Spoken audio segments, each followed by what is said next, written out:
हर साल इंडिया से 25 लाख लोग इंडिया छोड़ के बाहर चले जाते हैं।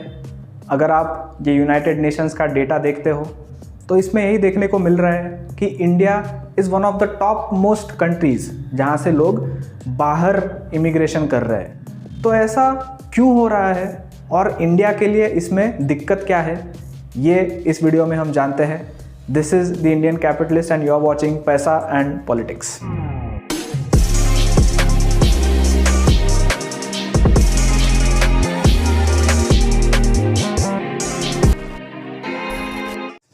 तो पहले हम जानते हैं कि ऐसा क्यों है कि इतने सारे इंडियंस इंडिया छोड़ रहे हैं, क्या उनको मोटिवेट करता है।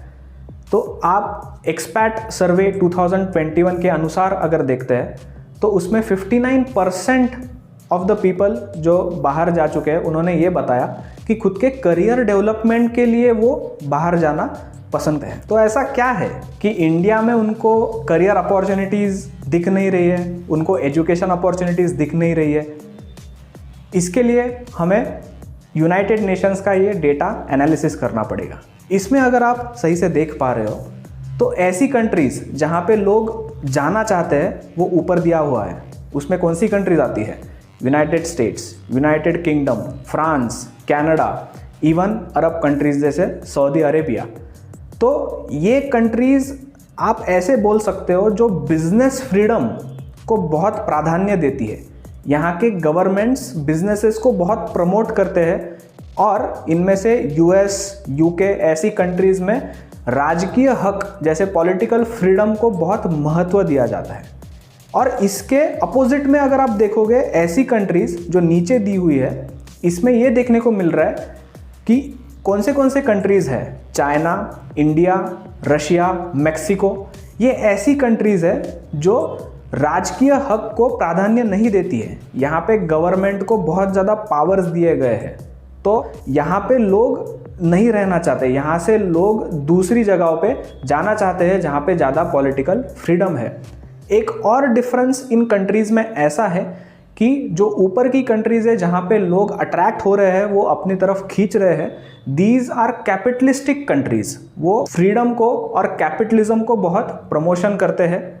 और इसी के अपोजिट अगर आप नीचे की कंट्रीज़ देखोगे जो लोगों को लूज़ कर रहे हैं, वहाँ से लोग दूर जा रहे हैं, दीज आर सोशलिस्टिक कंट्रीज़, समाजवादी कंट्रीज़ इनको बोला जा सकता है। और रशिया तो था ही एक कम्युनिस्ट कंट्री, चाइना खुद को कम्युनिस्ट ही मानता है, और इंडिया भी पहले सोशलिस्ट ही रह चुका है और अभी थोड़ा थोड़ा जा रहा है, लेकिन अभी भी काफ़ी सोशलिस्ट ही है।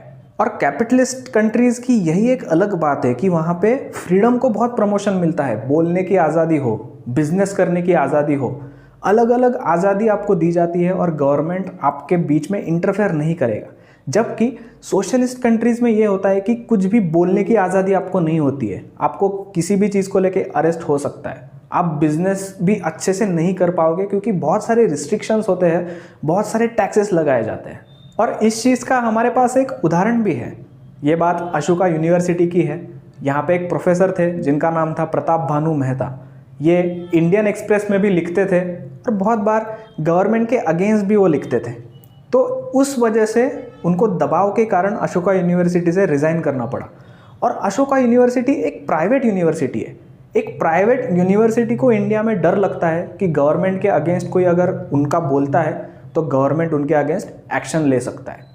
इस वजह से प्रताप भानु मेहता ने वहाँ से रिज़ाइन किया और अब वो जाके यूएस में पढ़ा रहे हैं।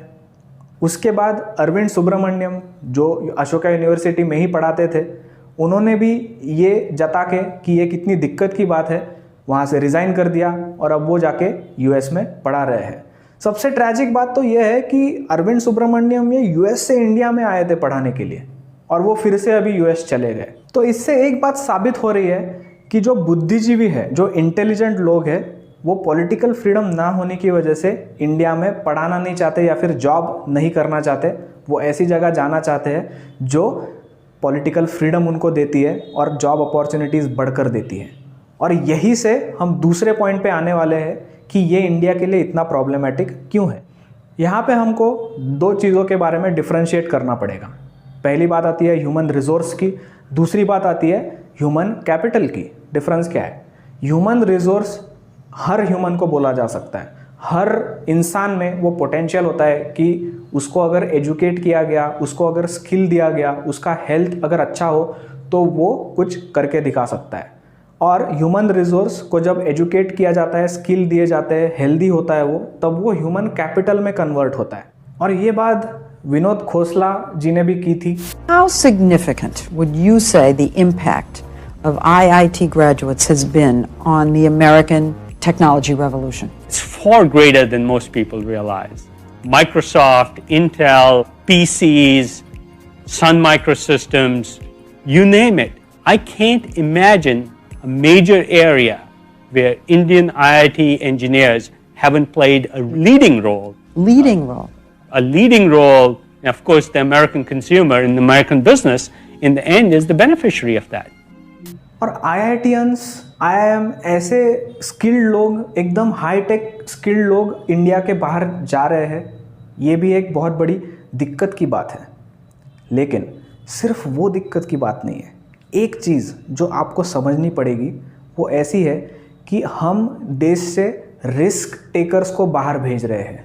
मतलब आप समझो, इंडिया के बाहर जाना, कहीं और रहना, किसी और कल्चर में जाके रहना, किसी और गवर्नमेंट के अंडर रहना और अपने फैमिली से इतना दूर रहना, ये कितना रिस्क वाला बात है। ये जो लोग हैं जो इंडिया से बाहर जा रहे हैं, they are the risk takers. क्या ऐसा रिस्क टेकिंग एटीट्यूड हर एक में होता है? नहीं होता है।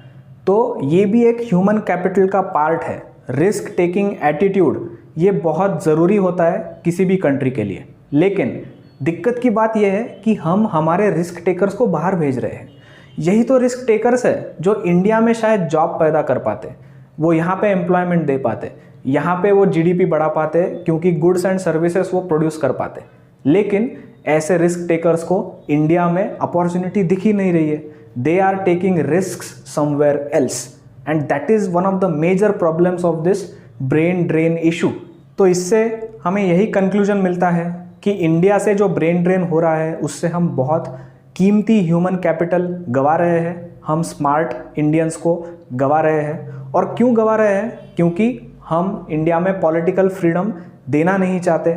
हमने गवर्नमेंट को बहुत ज़्यादा पावर्स दे रखे हैं। व्हाई नेशंस फॉल इस बुक में उसके ऑथर्स ने ये जानने की कोशिश की कि कोई कंट्रीज़ प्रॉस्परस क्यों होती है और कोई कंट्रीज़ पुअर क्यों होती है। तो उनको एक कॉमन चीज़ उनमें दिखाई दी। उन्होंने देखा कि पॉलिटिकल फ्रीडम्स जिस कंट्रीज़ में उनके सिटीजन्स को ज़्यादा से ज़्यादा दिया जाता है उसमें प्रॉस्पेरिटी ज़्यादा से ज़्यादा होती है। और उसी के अपोजिट ऐसी कंट्रीज़ जिसमें गवर्नमेंट को बहुत पावर दी गए है और सिटीजन्स को उनके पावर छीन लिए गए हैं, वहाँ पे उनको पॉवर्टी देखने को मिली। With that we end this video. Thank you for watching.